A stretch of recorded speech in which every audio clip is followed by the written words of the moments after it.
دوسرا بڑا حق رب تعالیٰ کا یہ ہے کہ اللہ رب العزت کی مرضی کو انسان اپنے عقائد میں، اپنے اعمال میں، اپنے معاملات میں، اپنے اخلاق میں، اپنی زندگی کے سارے طور طریقوں میں اللہ رب العزت کی مرضی کو اور اللہ کی رضا کو ملحوظ خاطر رکھیں۔ یہ دوسرا بڑا حق ہے اللہ تعالیٰ کا کہ ہم زندگی کیسے گزاریں گے، دیکھیں گے کہ اللہ کو کیا پسند ہے۔ میرا اس وقت کا عمل، میرا اس وقت کا کام، میرا اس وقت کا فعل، میرا یہ چلنا، میرا یہ پھرنا اور میرا یہ بولنا کیا اللہ کو پسند ہے یا نہیں ہے؟ یہ اللہ تعالیٰ کا حق ہے کہ ایک انسان سوچے یہ اور پھر اسی کے مطابق عمل کرے۔ تو دیکھیں، ہم اس کو مثال سے سمجھ لیتے ہیں اس طرح سے کہ کوئی ایک فیکٹری ہے، کوئی کارخانہ ہے، کوئی مل ہے، کوئی کام کرنے کی جگہ ہے۔ ایک کام کرنے والا شخص وہاں کام کر رہا ہے، ہم میں سے بھی کوئی ہو سکتا ہے۔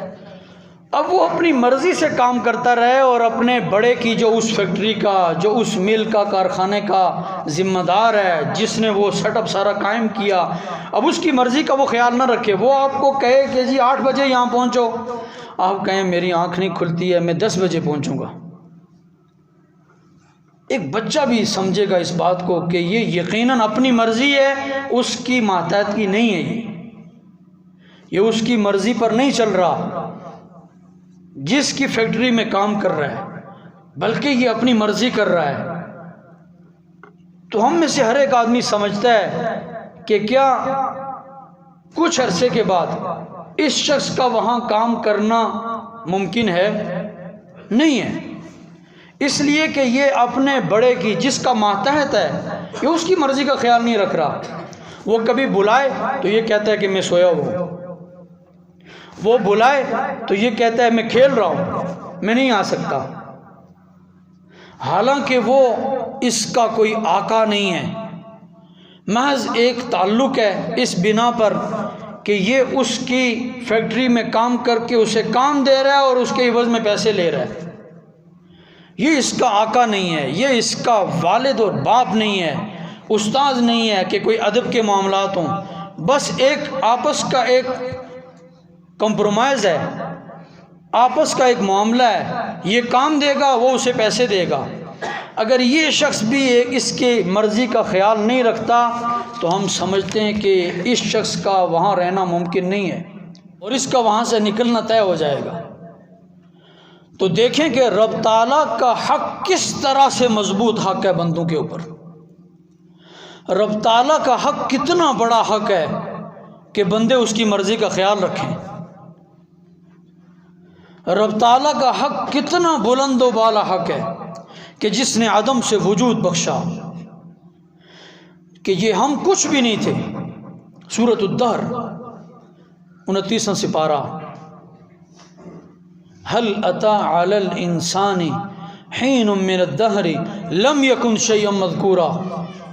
کہ اے انسان تجھ پر ایک وقت ایسا بھی گزرا ہے،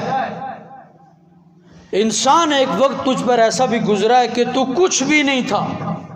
لم یکن شیئا مذکورا، کہ تو کوئی قابل ذکر چیز ہی نہیں تھا۔ انا خلقنا الانسان من نطفۃ امشاج نبتلیہ فجعلناہ سمیعا بصیرا، کہ ہم نے اس انسان کو پیدا کیا، ایک نطفے سے پیدا کیا، ایک پھر آگے کا تذکرہ کہ کھنکھناتی ہوئی مٹی سے پیدا کیا اور پھر اسے ٹھیک ٹھاک زندہ سلامت سوچنے سمجھنے والا ایک انسان پیدا کر دیا۔ اس کے اندر جذبات ہم نے رکھ دیے، اس کے اندر محبت کا، اس کے اندر نفرت کا اور اس کے اندر غصے کا، پیار و محبت کا، ساری صفات اس انسان کے اندر رکھ دی اور سوچ کی اور فکر کی صلاحیت رکھ دی اور عقل سلیم سے ہم نے اس کو نوازا۔ یاد رکھیں ایک بڑی وجہ یہ ہے انسان سے حساب لینے کی اور اس سے حساب و کتاب ہونے کی کہ رب تعالیٰ نے اسے عقل سلیم عطا کی ہے۔ کسی اور مخلوق کو اس طرح کا عقل نہیں دیا گیا، اس طرح کی سوچ اور فکر نہیں دی گئی اور یہ شعور نہیں دیا گیا۔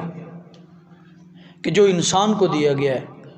تو اس کا حق بنتا ہے کہ انسان اللہ تعالیٰ کی مرضی کا خیال رکھے اپنے اعمال میں، اپنی زندگی میں انسان اللہ تعالیٰ کی مرضی کو جگہ دے۔